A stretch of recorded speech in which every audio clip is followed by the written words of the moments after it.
afternoon, everyone, and welcome to A Gathering Place hosted by the Gullah Geechee Chamber of Commerce. We have a fantastic show this evening, and we have some special guests, and we're going to talk about cultural appropriation of the Gullah Geechee community and why it must come to an end, and talk about some recent incidents and some other topics that our special guests have joined us for. So first, we want to welcome Queen Quet of Gullah Geechee Nation. Good afternoon, Queen. Peace and blessings, Sister Marilyn. How honored to do? Thank you. Wonderful. I'm doing great. Thank you very much. And also, we want to welcome Dr. Torre Jamal, Mayor Jamal Torre. Am I saying that correctly? Yes, ma'am, you are. Peace and blessings. Very good. Yes. Very good. Thank you. Yes. Now, Sister Peace Marilyn. And blessings unto both of you. Yes. Now, Sister Marilyn, you know this year the National Rice Month. So you did all the way up there in Georgetown, or even we little kids in the Carolina Golden Gap. So this is the perfect time that we get back together. It's the perfect time. We just That's right. Clear the rice right. Together. That's right now. That's right. You know, people don't know that Georgetown is the rice epicenter of rice. So very good. We have to celebrate it. That's right. Ma'am. Very good. Thank you. Which is actually a good segue into our topic today. But I do want to talk about some things first, and then we'll dive into and show some pictures to folks. So my first question is, what is cultural appropriation? Now, and I'll let you two answer that while I got somebody at the door. So what is cultural appropriation? Well, first of all, I don't even use the term cultural appropriation because to me, it is exploitation. I don't feel that what I have seen people advertising, so to speak, and designating as appropriation is actually that. It's people thieving, as we would say. They're straight out stealing African people's traditions, African people's lifestyles, and the way in which we formulate different things, everything from arts to foodways, and then using it to exploit it. So you take my stuff, you put your own package cover on it, and you sell it back to me and the rest of the world. And then you capitalize literally and figuratively on that. I don't see that as any different than the exploitation of kidnapping Africans from Al-Qaeda, bringing them to North America, stealing their intellectual expertise, using it for your personal gain, and then selling us and the items as commodities. I don't see it any differently. So I use the words cultural exploitation. Those are the words I use. Now, I don't know what my brother, Dr. Jamal Torre, gonna say, but that's just how I look at it. But that's what I want to hear. Dr. Torre, what are your thoughts? My thing, I tell folks, I just call it stealing. That's all it's about. It's just stealing. Straight out thieving. It's stealing, thieving. Hand sharpation. We say hand sharpation, bam. They steal. And so that's what's all. For me, that's what part of it. And then, but also now I've expanded to something else. It's also about some mislaid property. Because sometimes we might mislay our property and then somebody else picks it up. And now this goes to those people who are stealing our stuff. But then also I want to address those people who are supposed to be a part of this leadership for us, be a part of the protectors of us, who now go and just give it away and just throw it down because they see no value in it also. So then that allows another element to not come in and jump claim. We say jump claim what actually belongs to us for themselves. And so I look at now, I'm going to say them non-Africans, Caucasians, Asians, who are stealing the knowledge, stealing the gifts that we have given in this area in particular, and how they not use that. But then also and I'm just be frank with you, to the Negroes who are also now who see no value in it. And that's why I say I wouldn't say Black people or African people, because I say with that we at least have some sense of respect with regards to who we are. That's why I say Negroes, because again they have been denatured.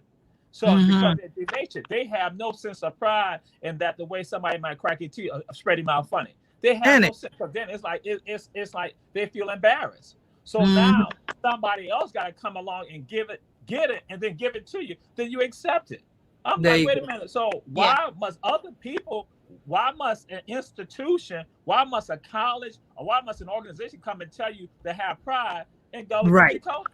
And who you? We right here, Georgetown, St. Helena, Savannah, Hilton Head, Brunswick, Nassau County, St. Johns County, Duval County. We're right here.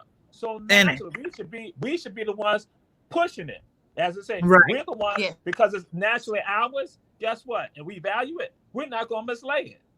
There we go. Yes, we don't allow somebody to come in and steal it and then claim it for themselves.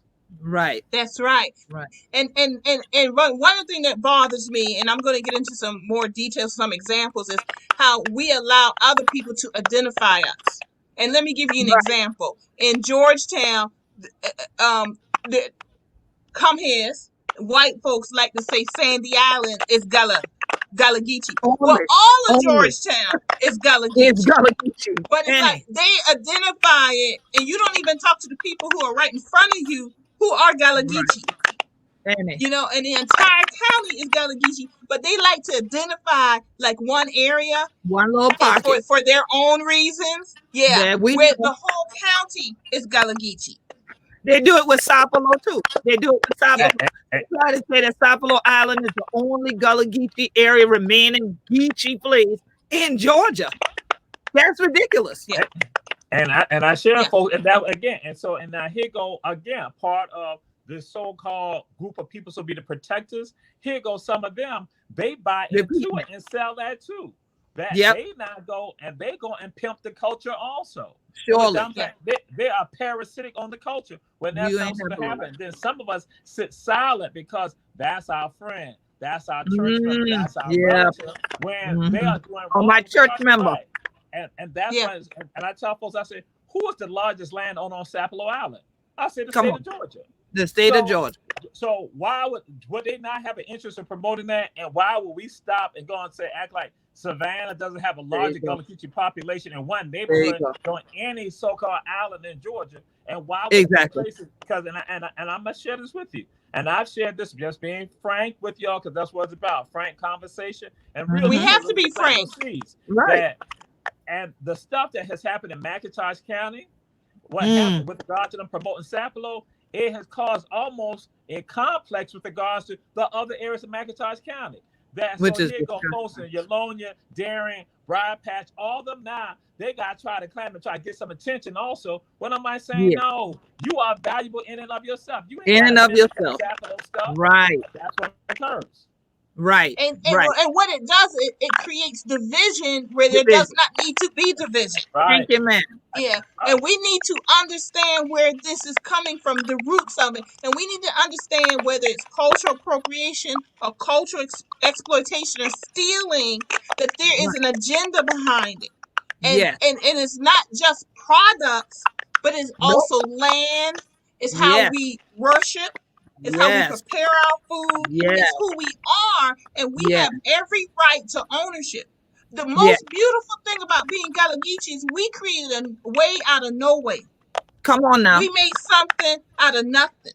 We took different tribal languages, dialects, and English and Spanish, and we made a whole new language. That's a beautiful thing, a whole new culture. Right. We are now the indigenous people. Whether you are from North Carolina, South Carolina, Georgia, Florida, we are the indigenous people. Right. And the beautiful thing is, within the culture community, there's smaller communities that have their own local identity. Right. But the wonderful thing is we have this common thread through all of us. I can go to Georgia and go to church and immediately know the worship. You right there. You right there. Right there. That's right there. Nobody else has done it. Right, you have to be primed like a suck pump. That are your people, so you know what to do. That's right. That's right. Outside, you could be getting lit out the car. You hear that? You say, "Oh, that my people." You know. You see what I'm saying? Yeah. So and that's the part that we don't respect. It's like, okay, when you mention a thread, my mom and I have been sewing quilts the last couple of days. That's what we do. We still do handmade quilts, just like Sister Bunny, who introduced all, and we connected through her. All right, God bless the dead, from our Wisdom Circle Counselor Elders for the Gullah Geechee Nation, Bunny Rodriguez. We sold quilts too, but she did storybook quilts, but we still do the traditional on the hand, and she would do the machine. So we would always talk about that. But that thread hold it together. It don't matter which kind you do, the thread is what hold it all together. But you got each piece from each place that tell a different story, but it's one family. The whole thing got to come together. I tell people it's like a painting. Everybody loves Gullah art, right? So now, but that it don't look like nothing to you when the first little dot of color get on there. It's not until the whole picture is there that you say, wow, that's worth a lot. How much you want? So that's the thing. We have to realize the whole picture is here now. And other people looking at us going, wow, that's worth a lot. How much you want to take our land? How much you want? Take your recipe. How much you want? Take you, okay? And exploit you. Use you as a commodity to entertain the tourists while they go off with all your other stuff. While they pack it up and leave with it. While you distracted, they take the rest of the stuff. And we got to know who we are. And one of the things I'm finding is so many of us, we don't say I'm Gullah because we don't see it. It's because we're in it. We are Gullah. That's it. We live it. We don't use it as a label or the mascot of it. We are Gullah. So when people say Gullah, we're not we're not recognizing it, but we need to recognize it and own it. Own it. And what I share with people this, I said that, like, for instance, people do one of our journeys in Savannah, or I do presentations, I discuss that people here are going to call themselves African, African-American, Black, or Gullah Geechee. We're interchangeable. But what we have to do, we have to educate our people with regards to that and let them be sensitive. And I tell people, I say, and don't come here, because if people here go and say they're Black, don't dismiss them with regards to not being Gullah Geechee. That's right.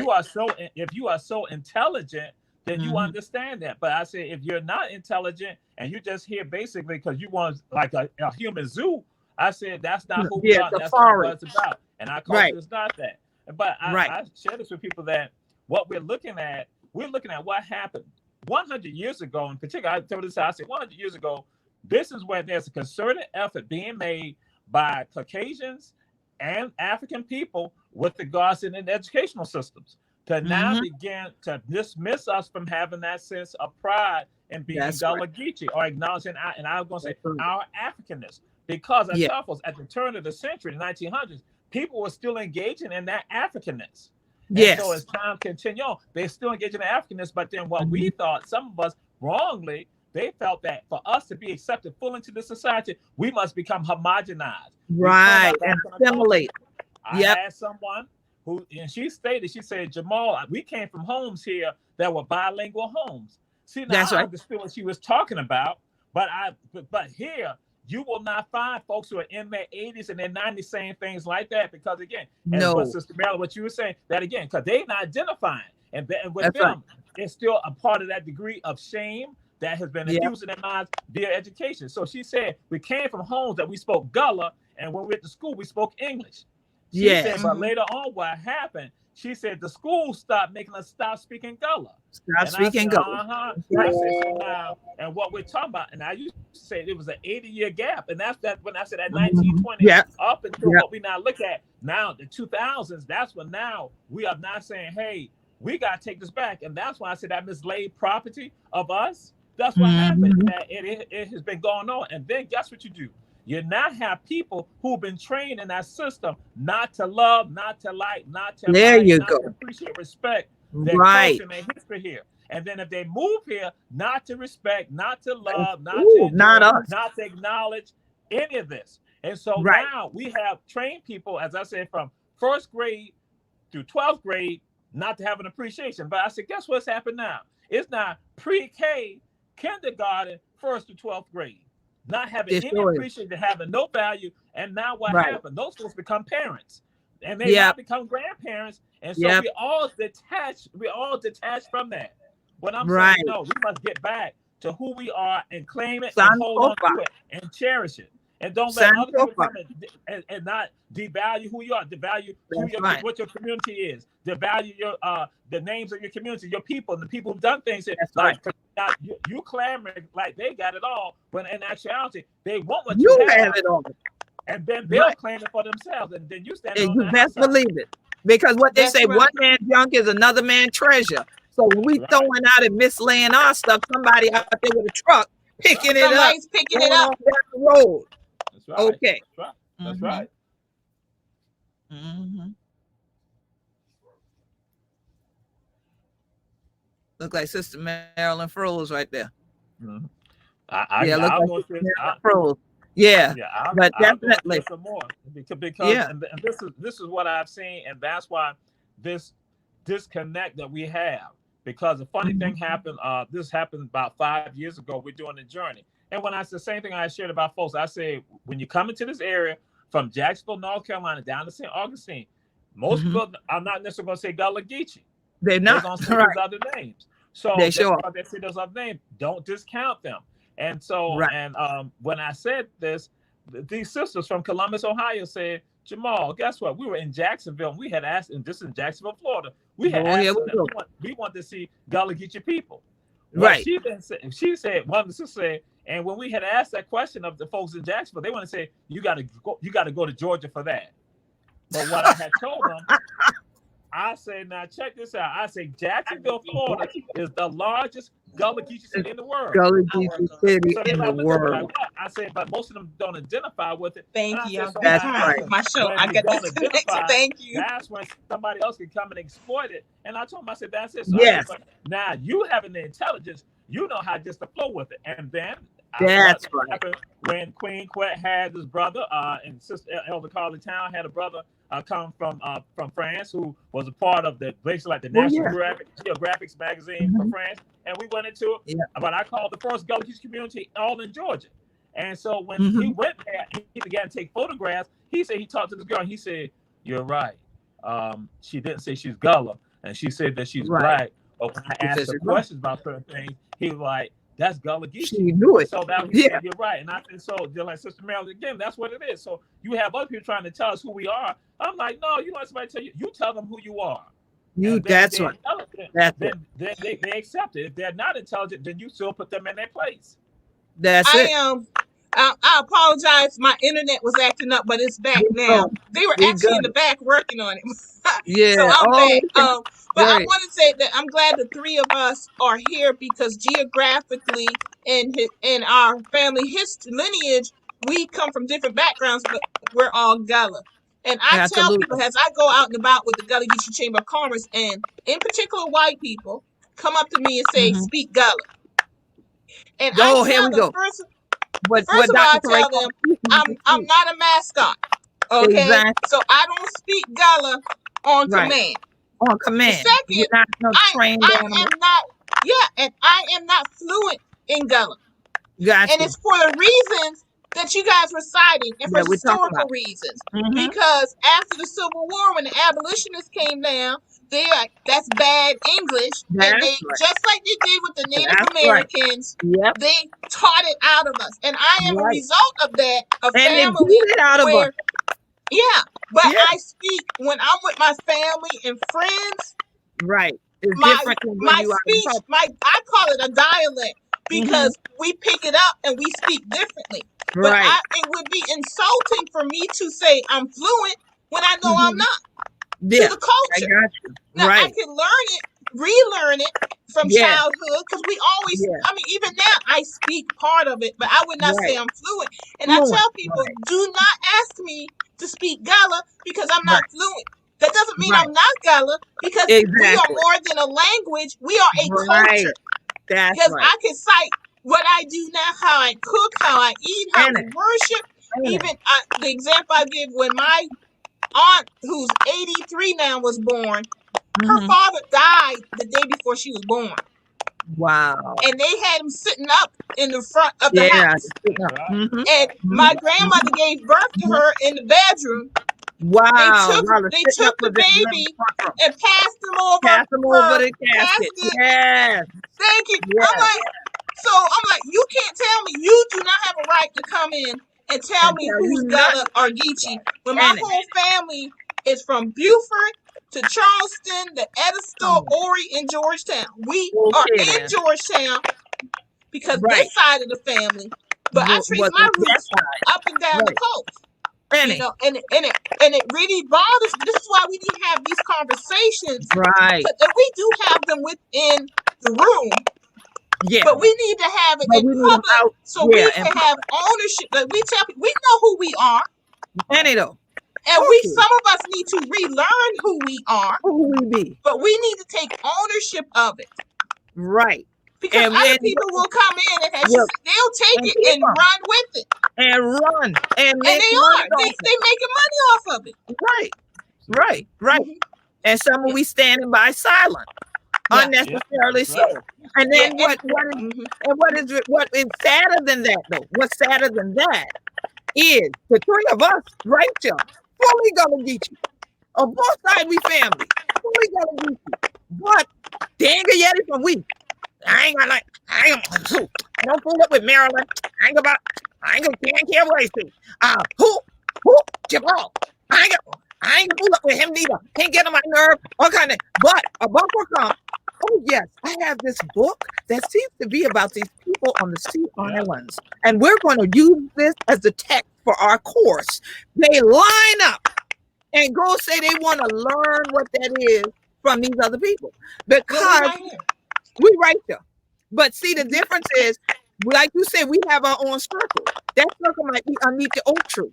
That circle might be at a crab crack. That circle might be at the Prince house. That circle might be right in Dr. Teray class, in my class. It could be in a meeting at the Chamber of Commerce. But they're looking for this Western structure that they've been assimilated into, not realizing it creates automatons. It actually dumbs down the people so that you believe whatever you're programmed to believe. You don't even believe what you see. You look in the mirror and don't believe what you see. Yeah. You yeti yourself. You yeti your mama. Hunter yeti your grandma. You hunter yeti your cousin, your auntie. You don't believe nothing because that ain't what was on TV. That ain't what's on Facebook.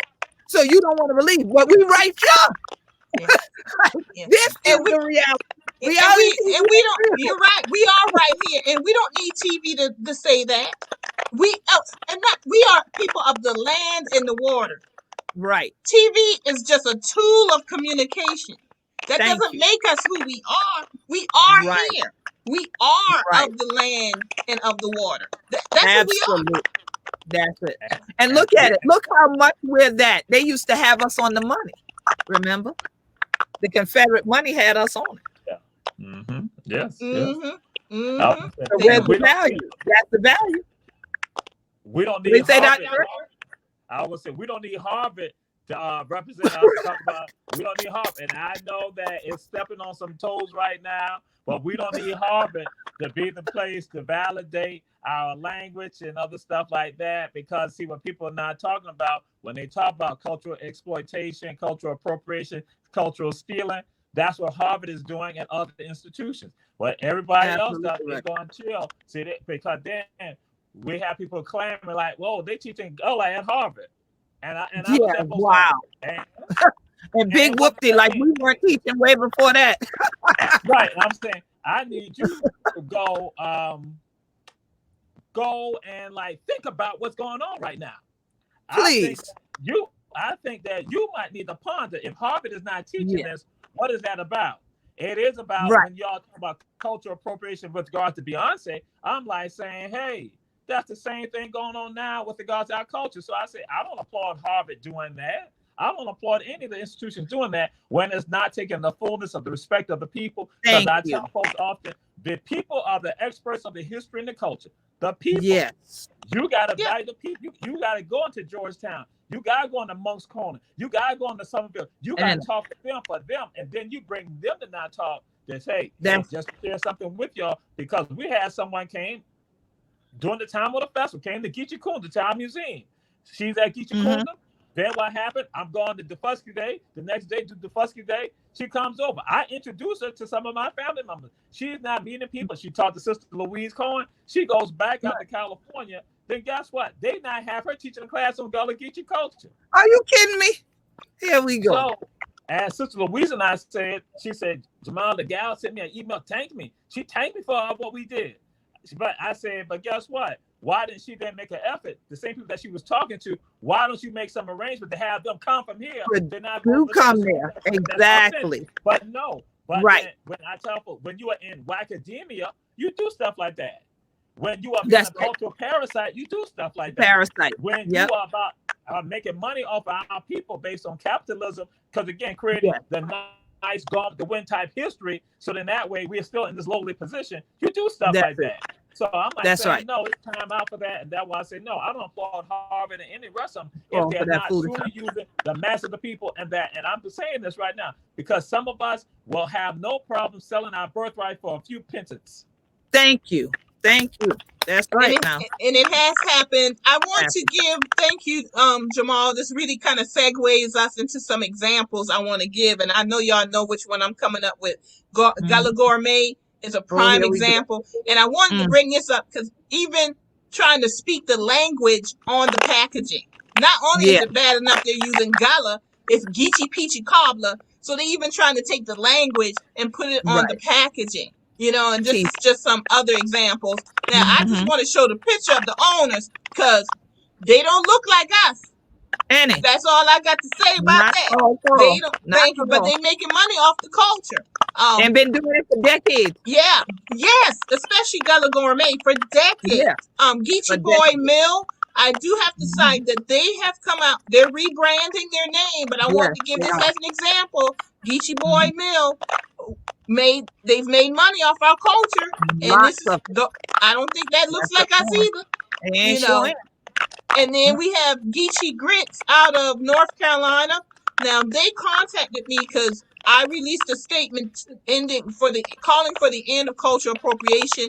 They have since pulled this off of their website, their product line, and they're rebranding it. And I didn't even know about them in North Carolina. I didn't know that one. They're in Rocky Mount, North Carolina, which is not near the ocean. All the way inland. Yeah, inland. And they contacted me and apologized and said they pulled it and they're rebranding. And the most recent egregious example is palmetto cheese.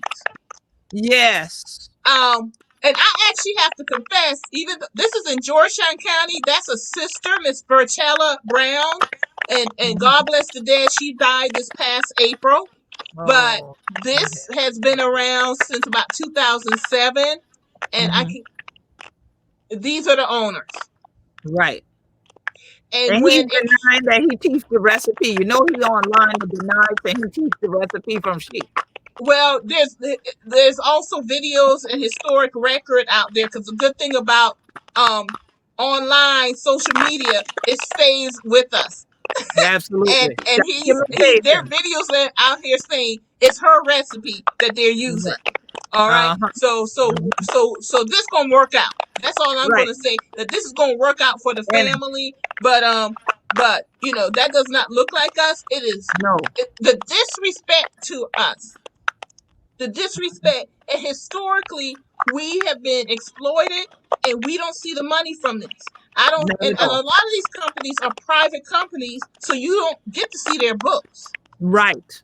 But so you know how many millions of dollars they have that they're making. And if they've been in business, as you say, Gullah Gourmet has been in business for decades. You're not in debt. You're not in business making $5 a year. And especially not making a location downtown Charleston. You know so well with that little corner store on Market and Charleston, ain't nowhere in the world that you wasn't making millions, because you wouldn't have been able to sustain your business and operate at that location all the time. That's right. But the tourists thought because it was downtown Charleston, the Sweetgrass Basket artists sit right across from the doorway, that this gotta be a real Gullah Geechee place. And they had a poster board of a black woman when you walk in the place. So again, the mind made the link saying, oh, so it's the black lady. But I'm like, the first day I walked in that city, it was some Bucker people thing. Because them word wrong, Dan and Fuss, how we talk, they look like some Uncle Rima story thing on their bag. Then I see who gonna take the money. But when I see one Bucker that took the money, I know ain't the we stuff. I said, so this ain't the none of we thing, let's get out you. And we left. And I asked people in Charleston, I said, who on that place? Oh, that Bucker lady. I said, why y'all let that happen? Well, we got, you know, them people do whatever they want. No. If you stop it, it'll end. You got to put an end to things. Power conceives nothing without a demand. It never has and never will. What demand have you made? Have you demanded it stop? So I was like, nah, I'm writing her whatever. The coalition wrote her. She just said never responded. Never responded. Geechee boy Griswold, I met him. He was honored to meet me, but I was like, but this is a little off here.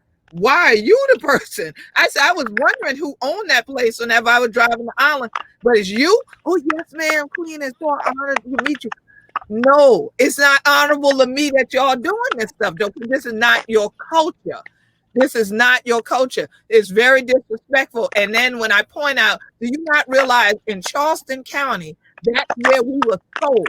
So now you think by taking our images and selling it on your packaging, that's not the same thing, that don't harken back to enslavement, especially when, as you said, Sister Marilyn, you getting all the money. You using our bodies and our features and everything, our imagery, and our language to make money. But you get all the money. Yeah. All of it. Yeah. And as I say, there is no unity without equity. Come on. We don't want charity. We want equity. Equity means don't give people houses and say we did right by you. You need to give them equity in the business so they could go buy their own houses. That's how much you make. And pay their own taxes and everything. And pay for their own funeral. And have just showing up. Thank you. And allowing us to control our land. So we don't want charity. We want equity. And people need to really get that. And our own people need to start understanding that. Stop accepting charity and start demanding equity. Absolutely. Go get your lawyer and go get a contract. Yes. And too many of us have been taken advantage of because of lack of knowledge of who we are, but also lack of knowledge of the capitalistic system in which we operate. Absolutely. And you got to learn the game so you can play the game. And you can win the game. And you can win the game. And win the game. Yeah, and one of the problems, Dr. Terrell is an attorney himself. He's teaching law right now. One of the things he and I have talked about, and I just about to pull my corkscrews out over the years, is that our people won't even come to us and ask for advice. Like, come to one of us. If we say, let us look at that contract. And then they say, you ain't got no contract. Hold it, stop right there. You need a contract. You need something right. But I've been naughty, man, so long. It's saying a do by right by me. That way say. That ain't mean that way do. So in the week, we do oral contract. We the oral people. Them people in the Western need paper. If ain't they down on the paper, it ain't happen. So you got to get the paper to get the paper. You got to get the paper to get the paper. To get the paper. Mm-hmm. Very true. Very true. Dr. Tori, any words that you want to say right now? You look like you want to say something, so go ahead. Oh, we got the comments are blowing up too. Go ahead. Well, I was listening to Queen Quet and listening to you, Sister Marilyn. I think that it's an all-out assault, as we realize, with regard to this. But then that's capitalism. That's what capitalism is about. That's what it is. And right now, we know another element to this is with regards to cultural tourism. Because with regards to heritage tourism, because that is not, they want the experiential stuff. So those are the things that come into play. And what is the greatest commodity for us in this area is Gullah Geechee culture. Come on. I have to begin to infuse that value into our children, because some brothers had asked me this question when I was on the show 2 weeks ago, like, must we educate our own? Yes, we must educate our own. And I said that I say even if they're going to the public school system or private school, we still have to do like the Jews do and have our own Saturday schools if maybe. That's why here we have the Jewish Educational Alliance right here in Savannah. And I'm like, that is appropriate, because again, they can still go ahead and teach history and culture. Right. So that way the children have a value. With us, what we do, we just give our children to other people. We just give it away. Just give them away. And those people are going to try to teach your children to have liberation, to have freedom, to have economic empowerment. That's not what's going to happen. Because again, and I had this conversation with an attorney today, that he said, all we're doing, Jamal, is setting up a system so that now our people are just in service industries, not even running the service industries, that now they are the machines with regards to the service industries. That's it. That they're the ones at the lower rung, when actually it's our culture and our history. So I'm saying, again, I'm sitting down with attorneys. We're sitting having this conversation. I'm sitting down with brothers and sisters who have some awareness, and people looking at it. I'm like saying, We gotta educate our people about and have the value with regards to appreciate. As you said, Queen Quet, they don't want to listen to some of us when we're not telling you the stuff. See, I'm telling you out of love, out of respect, and out of kindred, out of kinship. That we're kindred spirit. That when I see each one of you, I know that your ancestors survived something that no one else has ever seen in the world. That I know for a fact. So when I see that, then I know you and I automatically got a connection. And then I should want the best for you. I should want the best for you. I should want the best for myself and all others. That when I see you, when I wake up in the morning, I have appreciation of who I am. And I love me. So guess what? So when I see you all, I love you too. And guess what? I want the best for you. Because you are me. You are me and I am you. And Amen. So what happens now, we need to come together. So here go. We have some of us who are right here, right now, who have some economic power, got some economic dollars. We got the dollars. But guess what? We don't want to work with one another. Right. We don't spend them with us. We don't spend them with us. And we leave this vacuum, this open now for somebody else to come and exploit. Why are we experiencing gentrification in our communities? Like, that's another topic. Like it's an epidemic. It's an epidemic. It is. It's a pandemic. It is. So, and it's a pandemic. Urban areas in towns. We're experiencing this when there was some of us in these same towns, in these rural areas, and in these cities who had a few dollars that they could have gotten that property. Because some of us did at a tax sale. Some of us knew that we had a few dollars, we could do that. Right. Some of us making over $100,000 a year. And I'm just pointing out, it's a group of people right here in Savannah, but they'll also be in Charleston, in Jacksonville, and in Brunswick. They're making over $100,000 a year. That $100,000 a year. They came together. They could have bought up some of these properties. I told an attorney this morning. I said, and they could have had affordable housing, income-based housing right there. They could have done that. That's right. That's right. And they have money for generations. You build generational wealth. Right. Thank you. Thank you. The other people step in. They now acquire the property, and then they acquire the community's name. So if that was here we go again. They got the community name because that when we say the stealing is not even the community names. That again. So what we know as being Currytown is no longer the Currytown that we know. They change them up. That's right. And then they gentrify the name. Gentrify and then call them plantation. If you keep Currytown, you put plantation on the bottom. Yeah. Well, I would go as far as to say the word Low Country is actually gentrification of Gullah community, Gullah culture. Low Country is gentrification. Yeah, it is. Yeah, and most people don't realize that. I had someone ask me, I put that out there and I said, Low Country is gentrification. And what do you mean by that? I said, it's based on the Gullah culture. Right. If nothing happening in 2020 would be happening if what didn't happen before 1865. Happened. Right. This is when we cut down trees to put out these developments, these plantations, we are cutting out new growth. Because the enslaved cut down the old growth and replanted. And people don't understand that. You cannot disconnect what happened in the past from what's happening right now. So that means you're still benefiting from our free labor of our ancestors. Absolutely. But guess what, Sister Marilyn? What we others belong with? They say if Hunter ain't know where Hunter did from, Hunter ain't going to know where Hunter to grind. It's simple as that. And so a lot of us don't want to study our story, don't want to hear it. If we boogieing and we partying, we can have thousands there. But if we're doing a lecture on our story, it's 10 or 20 of us there. You know, or maybe 100 at a festival and that kind of stuff. So that's the issue that we got to deal with. I love what we've been saying here. It's about unity. It's about us owning our story. It's about us economically empowering our families and our communities from our story so that we build multi-generational wealth on this same land, on this reclaiming this land and sustaining the ownership of this land that we have. And so that's what we got to do. And I just got to say this before we go, because I got to go talk to lawyers right after this. In fact, to keep us on this land in the Gullah Geechee Nation. This is the thing.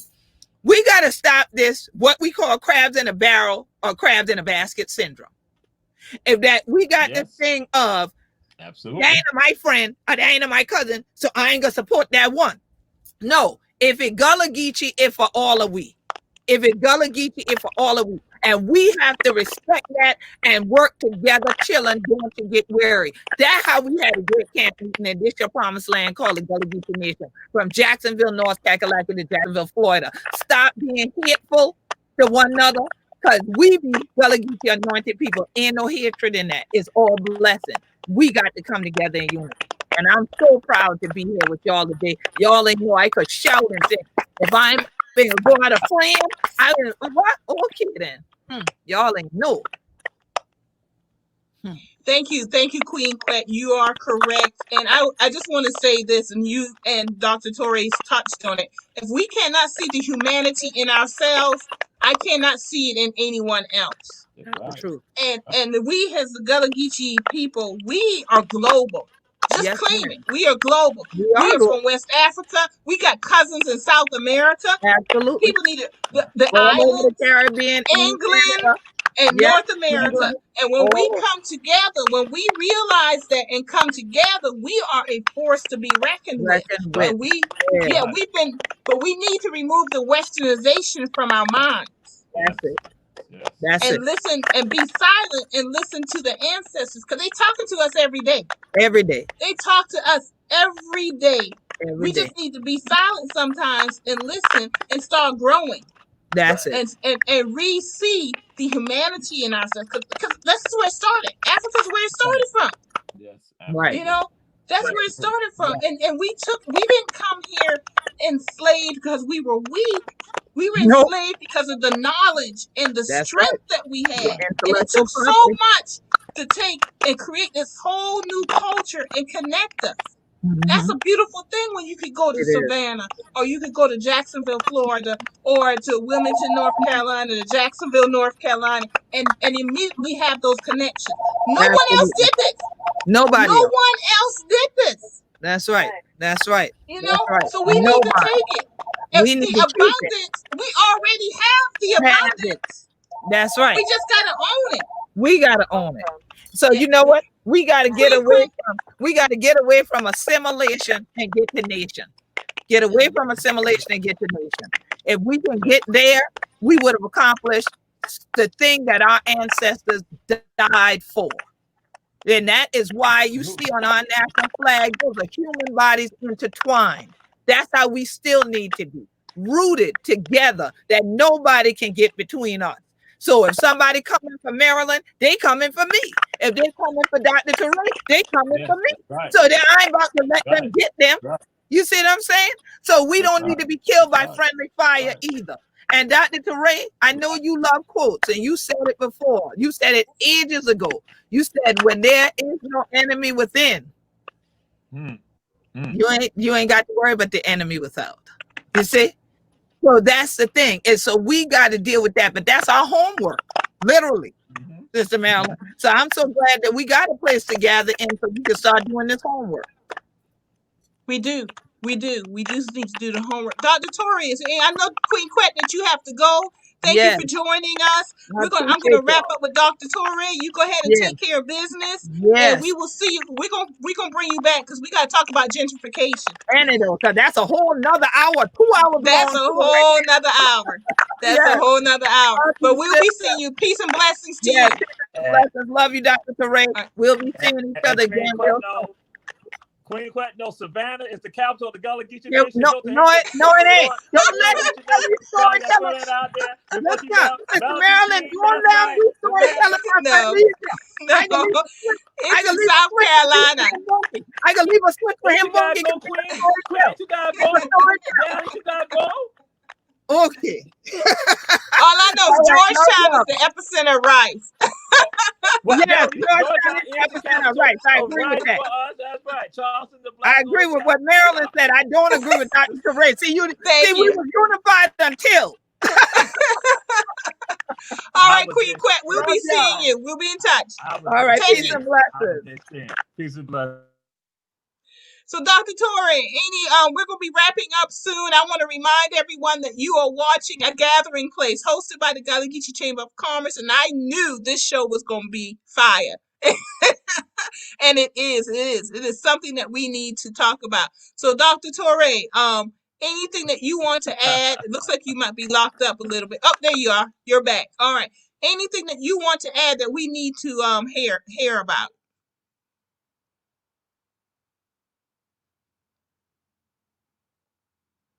All right, Barbara, thank you very much. We are rooted together. All right, and I'm hoping Dr. Torre can come back here. It looks like he's locked up a little bit.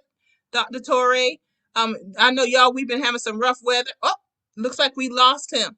But everyone, hopefully he can come back on, and I'll just talk a few minutes. Oh, I want to also show everyone that cultural appropriation it's not a new thing. This has been happening for a while. And even in 1941, Doris Lee, an actress, came to the Sea Islands, and it became fashionable. Cultural appropriation was fashionable, and I see Dr. Torre is trying to get back in as soon as he gets back in. Hello. Hello. There you go, Dr. Torre. I was showing some more pictures. These are from 1941, when an actress, Doris Lee, came down and copied the clothing of the Gullah Geechee and made it a fashion line. This is 1941. Here's some more pictures right here. Took some pictures, and she met with the people within the Gullah communities, the Sea Islands, and went back to New York and created an entire fashion line. So cultural appropriation, exploitation, stealing is not new.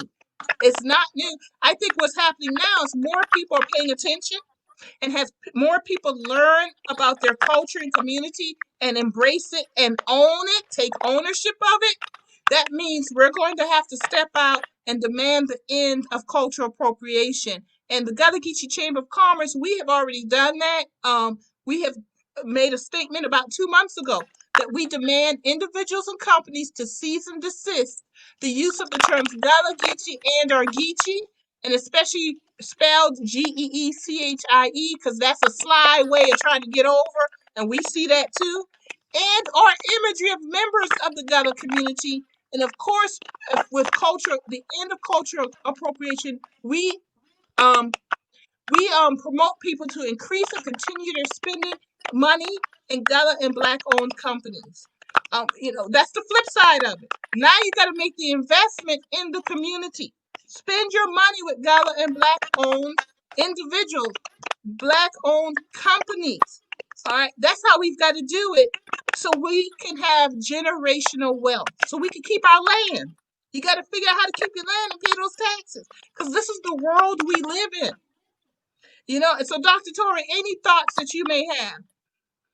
Well, regarding. Go ahead. Go ahead. I'll let you finish. I'm done. Say that even when you talk about and that's in the 40s, but I've gone through it and said that it goes back even further than that, because we look at even 1800s, something that the Uncle Remus tales. People don't realize that Joe Chandler Harris also had a Gullah character too. It's just that what they go and say in 1800s, they say that particular character, because of the Gullah language, that some people didn't accept that as easily. So with regards to Uncle Remus, so that was about appropriation of the culture, and exploitation of the culture, and the stealing of the culture. But then it goes back to even with regards to our medicine faith, that's our herbal knowledge. That in Charleston County, South Carolina, you have, and there's a family that's still there right now. One of the Buckra doctors there in the family, he studied the Africans and the captive Africans on the plantations to now see what they use with regards to healing Africans there on the plantation. There's the herbal knowledge, medicine faith, the herbal knowledge. So and then he goes to present a paper in New York about this. So then we have somebody else who goes to New York on another occasion where now he's presenting, talking about the Gullah language being used by Africans in the 1800s. So we understand they get all the accolades, they get the notoriety, but then it's our story. When we look at even our food ways, look at the food. Like, here go what people call red rice. We know that's jollof rice or jollof rice. Hey, that comes from West Africa. True. That's our food way. When we talk about perlo, we talk about these dishes, again, it's tied to us. Gumbo, that's us. When we talk about African cuisine in the United States, guess what? It's tied to who we are, but you call it American cuisine. You give all the stuff, again, taking it from our people, now claiming it for yourself and making millions off of it. No one's saying anything. With regards to, just when you say like fabrics, clothing, when we look at all this, we are doing this. just the genius alone that with regards to how, I should throw this out there too, that our ancestors, when we're looking at in Charleston County, in Georgetown, in Horry County, when we look at rice plantations, guess what you're looking at? Mathematical genius in astronomy and engineering that comes into play. But folks not acknowledging that in our circles, but in other circles, they acknowledge it and they make it feel like it came from them. When I'm like saying, no, they're not stealing, appropriating your culture, your genius, your knowledge, your intellect.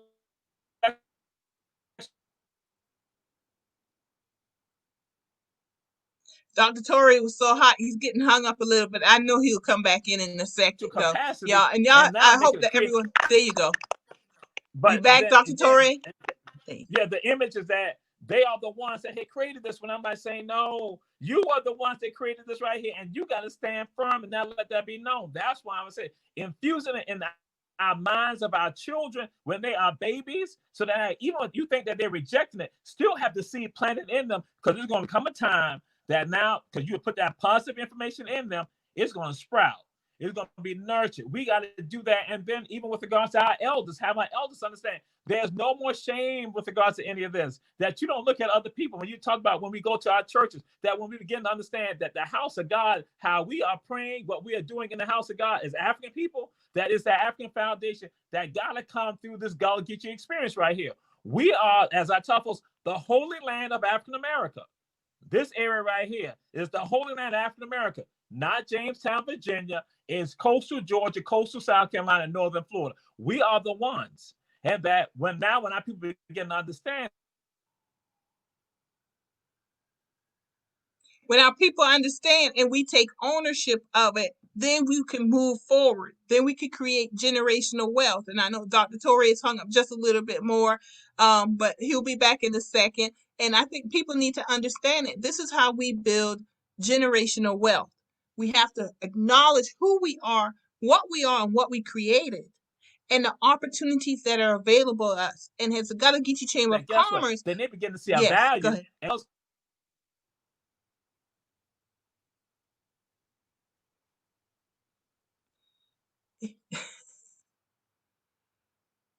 I know he's going to come back in, because we do. If we know our value, then we could create wealth. Oh, we lost Dr. Torrey, but he'll come back in again.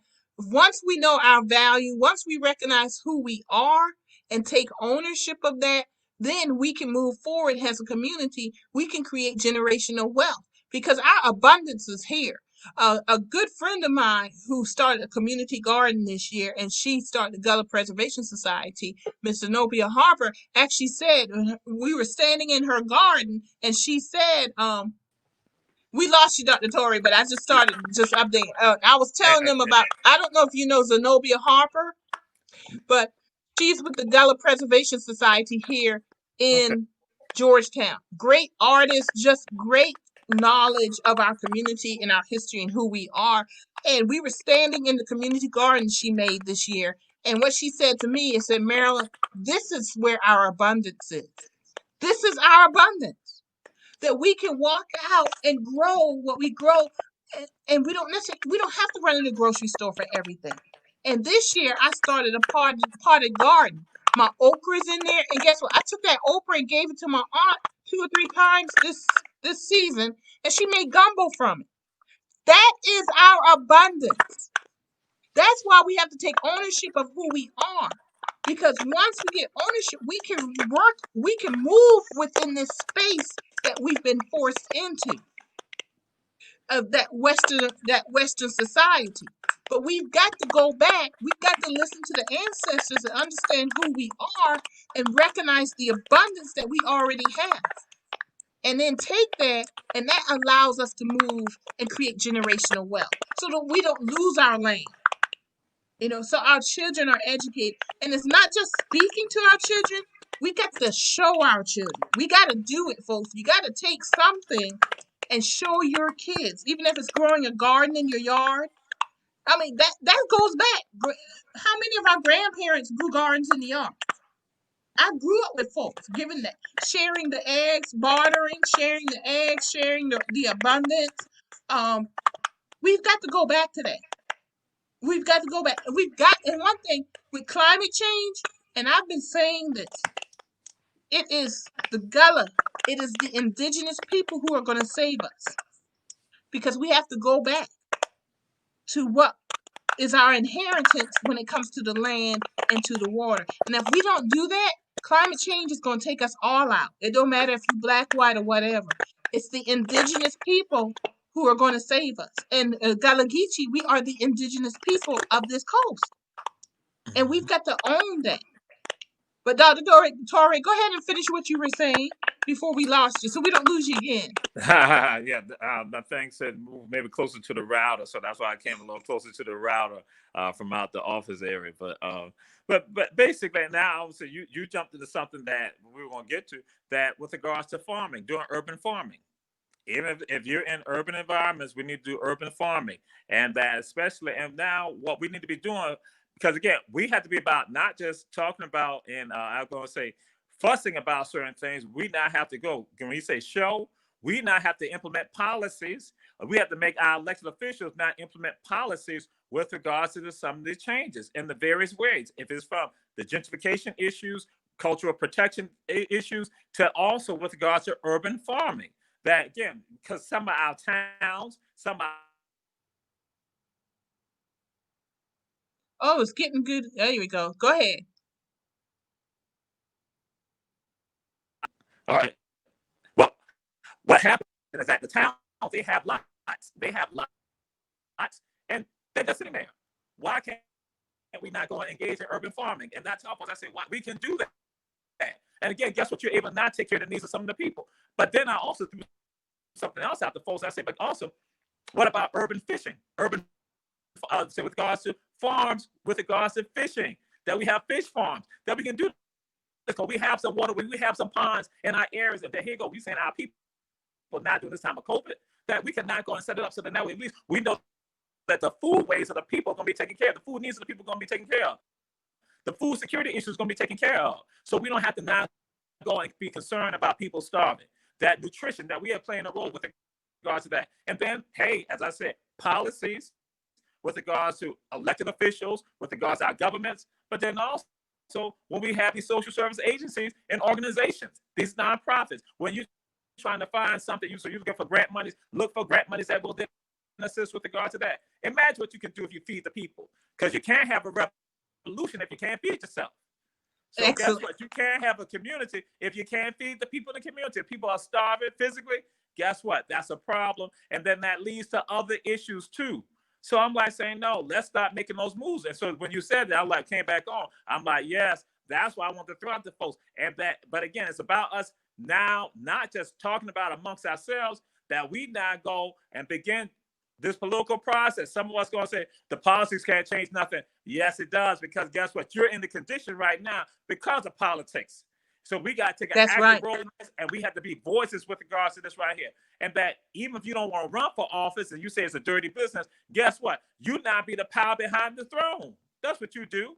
But some of us, as I say, good people sit back and be silent. And when you are silent, that's complicity, what's going on. So you can't complain if you're not being actively involved in trying to make the change. That's why I started the Gullah Geechee Leadership Institute. We just announced it last week. And it's going to be focused on developing leadership to advocate for policies and issues that impact the Gullah community. Because we've got to be in the fight, folks. You're right. Dr. We cannot sit back and say, oh, that's dirty. Where there's a lot of stuff that's dirty in this world, maybe you need to be in it so you can clean it up. That's right. Instead of sitting back talking about it's dirty, we need to be part of it to clean it up. Look at it from that direction. That's right. And about the food and the water and what you were saying about the fish farms, that is so true. Yes. We can do this, folks. It isn't hard. That's right. And use the tools that are available to us. Guess what? That's right. Be discerning and go online and Google. When I did my garden, there's some things I knew over time that I learned and talking to other people. But what I didn't know and I needed to know quickly, I would go Google it. You would be amazed that's out there. Use the tools, because that also is our inheritance. Our minds were our tools. But before the end of the slavery, the enslavement, the tools were different. But it still used the number one tool is your mind. And we are already ahead of the game if we take ownership of that. That's why John Wright said we Gullah people are the most creative and resourceful people in this country. And that is so true. Because everything you just said, we can do. You can do the urban farm. You can do the urban fish farms. You can do the beekeeping. I believe Jennifer posted up there. We can do all of that because we've already done it. That's right. You know, we can make our own paper. Right. It started in Africa. Why can't we make it? And you know what? And everything that you just cited, the abundance is right outside our doors. That's right. That's right. Just step out and you make paper from grass. You make paper from leaves. You just got to learn how to just convert it to another use. That's all. And that's what we've always done. We've made a way out of nowhere. And that's a beautiful thing. And we need to take ownership of that. I want to remind everybody while we're here, and we're going to be wrapping up in 5 minutes because we're just over an hour, that you are watching A Gathering Place brought to you by the Gullah Geechee Chamber of Commerce. And we've had a fascinating show today with Dr. Tori and Queen Quet, who had to leave us. Well, she had to go take care of some business. And that's another thing, Dr. Tori, I want people to understand. Take care of your business. Learn how to do the business of being in business. And that's why we're teaching some classes also. Because, you know, we live in a capitalistic society. And Dr. Torre, you already said it. We got to learn how to work those papers, the paperwork. A lot of us, we work underground. And I understand why, for historical reasons. But when you're above ground, you will have relationships with banks. You will have your paperwork in order. And a lot of us missed out on those PPP loans and grants because we didn't have our paperwork in order. This is the world in which we live. We got to learn how to take the abundance of our culture and community and use it to maneuver in the world in which we live. That's how you clean it up. You know, that's how you clean it up. And that's why we're here. I do what I do with the chamber. You do what you do, Dr. Tori, down in Savannah. And believe me, I've been down there. So next time I'm down there, I'm calling you. We're going to get together. And there are other folks out here doing the work. We need to support each other and continue that. And thank you, John. It is an awesome discussion today. Better than I thought it would be, and that's a good thing. So thank you. Dr. Torre, I'm going to let you have the last word. What else do you want to share with us? And you're going to come back because we got to talk about gentrification. But I'm going to have you back now. Yes, ma'am. Yes, ma'am. I share with folks often, I say that it's not about ego, but it's about we go. Again, not ego, we go.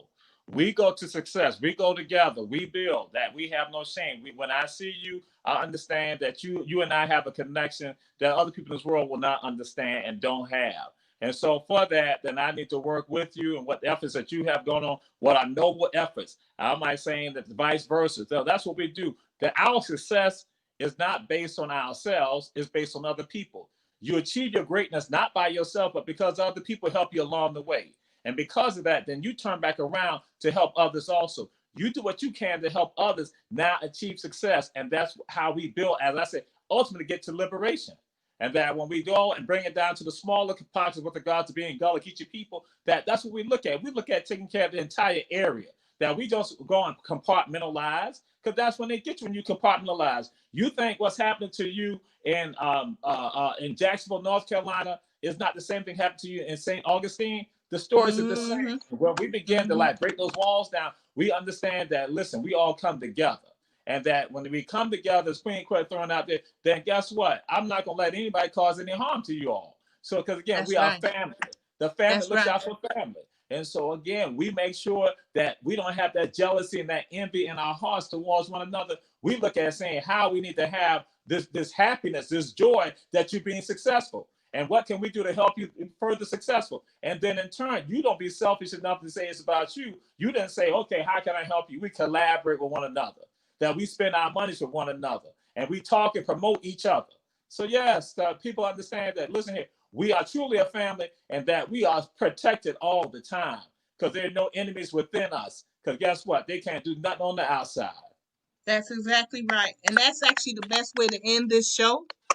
I want to thank you, Dr. Torrey, for coming. I don't need to say anything else other than this Sunday is our political show. We will have Jamar Brown, who's originally from Charleston, South Carolina, on, Brandon Upson, and we'll have a special guest, Jim Felder, with the Gullah Geechee Leadership Institute. He is the lead advocate.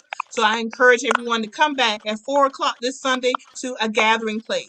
And I do want to say this. Why did I name it A Gathering Place? Because it has a culture and has a community. We gather together and we have conversation. We gather in the barber and beauty shops. We gather under the tree. We gather at church. We gather in the front porch. We gather around the table in the kitchen. So in honor and love towards my community, I named it A Gathering Place. And I invite everyone to be back with me every Sunday and Wednesday at 4 o'clock. Dr. Torrey, thank you for joining me today. It is wonderful to meet you. I'm so glad you came. This was a hot show. This is a hot show. We might have to have cultural appropriation part 2. That's fine. We always game. Very good, very good. Thank you, everyone, for joining us today. Thank you for the comments and the questions, and we will see you this Sunday at 4 o'clock. Have a wonderful day, and thank you, Dr. Torrey. We will see you next time on A Gathering Place. Thank you. Appreciate it.